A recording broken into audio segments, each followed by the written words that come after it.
Nagluto ako ng langka. Pangalawang gata yun. Pinakuloan ko muna sa bawang at saka luya. Pag natuyo na yan, saka na yung pangalawang gata.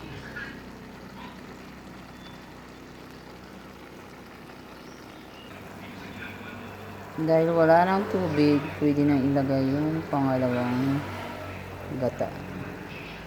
Meron pa naman siyang kunting tubig.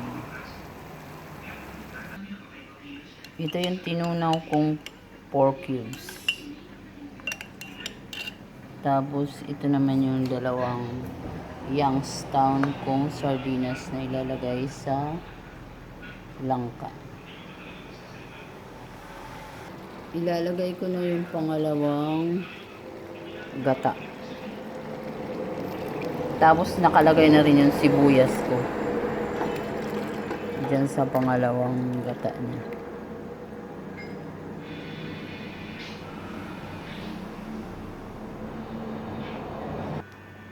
Ilalagay ko siya ng pamintang powder.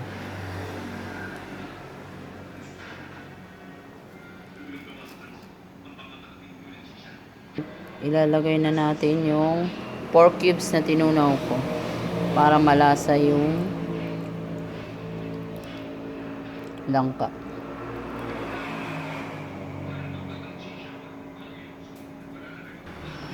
Tapos haluin muna natin.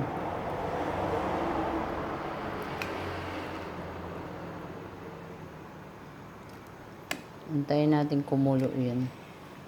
Pagkulo, saka na natin ilalagay yung sardinas.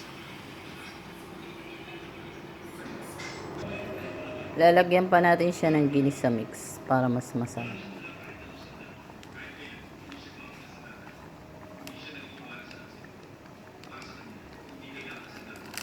Ubusin natin yung isang peraso. Yung nilagay kong pork cubes, dalawa yun. Tapos isang ginisa mix. Tapos tunawin lang natin.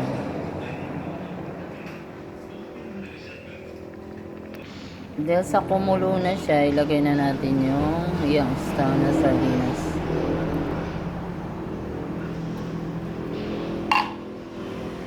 Dalawang piraso to. Yan lang yung ano, pag walang budget. Dalawang Youngstown.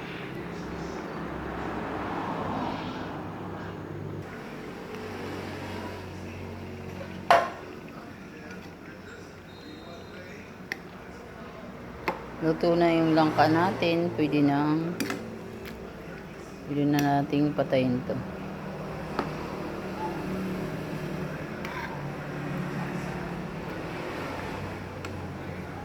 Okay guys, thank you for watching.